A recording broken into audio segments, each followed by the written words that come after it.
Hello everybody, welcome back to Max Sports Entertainment. My name is Deepak Shankar, and here we are back in the same location. I made a mistake in the last video, my apologies. It's actually Reno, Nevada, not Las Vegas. So here in this Airbnb, I'm on vacation, final day on this beautiful Saturday morning. And basically here looking to recap the Spurs and the Knicks, game 2 of the NBA Finals. So the Knicks hang on and take a commanding 2-0 lead, and they win 105-104 at the last second. And so, in terms of how this game played out, it was very back and forth. To start out, the Spurs got like a 10-point lead, looked like they were in control, looked like they maybe could have pushed the game open, but then the Knicks came back with a much stronger second quarter. And I think they were saying the last 11 minutes of the second quarter, the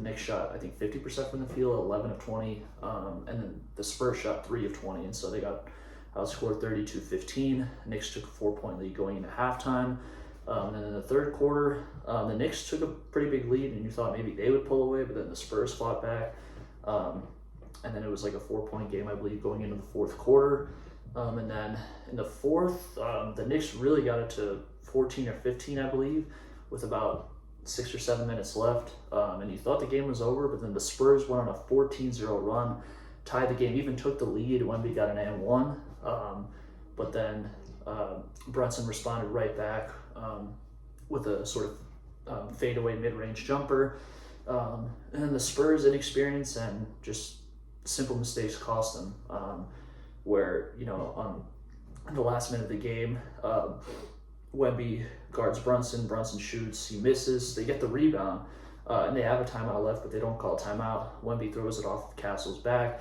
it goes out of bounds, and he commits a foul, so, and it was the second foul of the last 2 minutes, so the Knicks went to the line. Brunson made one, missed the second, so the Spurs still had a chance, then they took a timeout, but then at the end of the game, it was a Fox Wemby pick and pop, and then Wemby got it, missed the 16-footer to win the game. So yeah, the Knicks hang on at the buzzer, and they go up 2-0 going back to Madison Square Garden, and really the Spurs had a lot of mental mistakes throughout the game. It just felt like it wasn't the quantity of turnovers or missed shots or giving up offensive rebounds. It was just the timing of when it happened.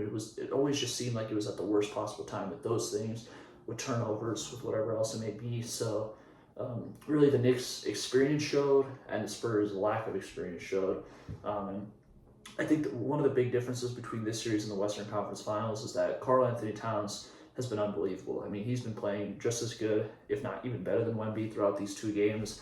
And he's not scared of Wemby at all, as opposed to what Chet Holmgren was. So that's really added a new dynamic for the Knicks that the Thunder did not have, where, Brunson's still been really good, and he's always been very consistent as a playoff player throughout his career, but for Karl-Anthony Towns to play as well as he has is a really great sign for the Knicks, and it's just making things that much more tough for the Spurs, and just the way their team is built, in terms of their size, their flexibility with different roles each of them can play, multiple guys who can step up, and even Wemby again, I mean, had some rough moments at the end of the game, had a really good second half overall, but again, in the first half only shot the ball 4 times, just wasn't aggressive enough, I think, in a very, pretty much must-win game, so, or at least you could argue, so it just wasn't enough from the Spurs angle where, with the Knicks, Mikal Bridges, 20 points and 8 of 13, 6 rebounds, 6 assists, so he played really well, he made 4 out of 6 threes as well. Jalen Brunson, inefficient, but had his 20 points, 5 rebounds, 6 assists, and also had 5 steals as well. So he was doing it on both ends of the floor.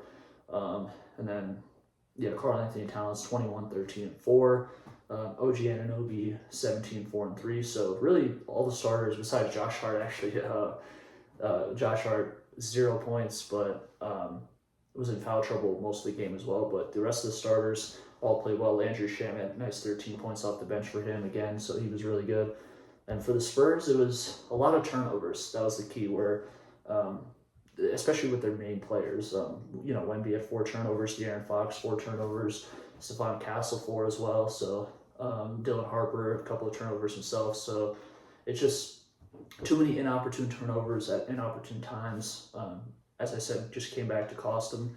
Wemby was really good, ended up with a great stat line at the end of the game, had 29, 9 and 2 with 2 steals and 4 blocks. So still a really amazing performance by him, just not quite as good as he needed to be in the clutch. Stephon Castle, not his best game, 14 points on 14 shots, 4 rebounds, 4 assists. Vassell chipped in with 14, 9 and 5. De'Aaron Fox, this was actually one of his better games, so that was good to see. And if they can get this type of production going forward from him with the 20 points, 3 rebounds, 5 assists, a steal and a block, then that would really help their cause in trying to really get back into this series. And Dylan Harper also really good off the bench, 15, 6 and 3 with a steal. So it's just a very even game overall. It's just the Knicks just came up and executed better in crunch time.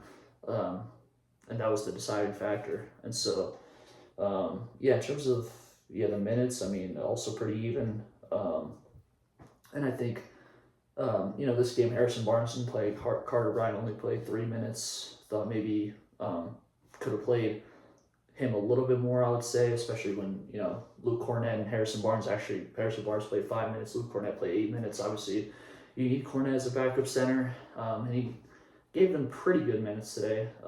But I think Carter Bryant, especially for what he could do defensively against Brunson and being very athletic and a slasher on offense, I think if he were to be given more minutes, then I think arguably put Dylan Harper in the starting lineup because he's been more consistent really throughout these whole playoffs than De'Aaron Fox. If they make those 2 adjustments, the Spurs can come back. But if not, their chances of doing that, I'm not sure at this point, especially because I've got to win at least 1 and probably 2 home games in Madison Square Garden, and that crowd is just going to be absolutely electric. All sorts of celebrities coming. Ticket prices are at an all-time high, so it's going to be a madhouse at MSG on Monday night. The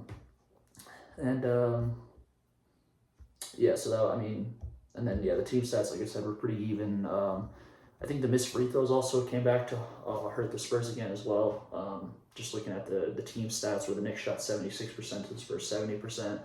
And so that's just not going to cut it, especially in these 2 games where 1 or 2 plays and sequences can change the outcome of the game.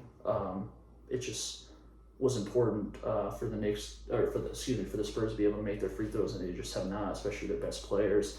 And so those little things in these big games, when both teams are evenly matched, make all the difference. Assists, the Knicks had 7 more. They had 4 more steals. The Spurs did have 1 more block.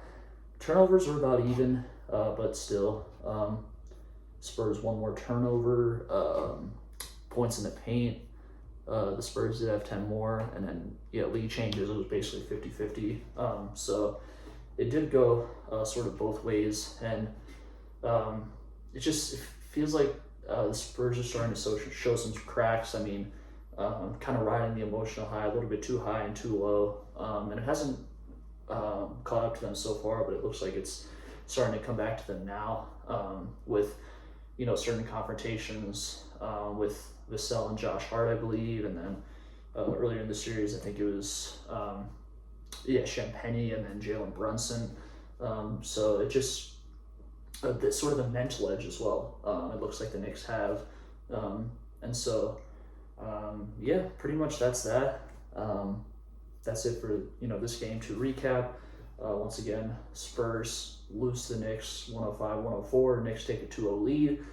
In Game 3 is Monday night. We'll see if the Spurs can make it a series, get back into the series with a Game 3 win, or if the Knicks go up 3-0 and pretty much end it, because obviously, as we know, no team has ever come back from a 3-0 deficit in NBA history, and in my opinion, I don't think it'll ever happen. So absolute must win under any circumstances for the Spurs to have any chance at coming back in this series. So we'll see how they respond in a hostile environment, and I'll be back for that recap Monday night or sometime on Tuesday, depending on my schedule, and then we'll go from there. So appreciate you guys for listening. Be sure to like, subscribe, turn on post notifications, comment, share, all that good stuff, and I'll see you guys in the next one.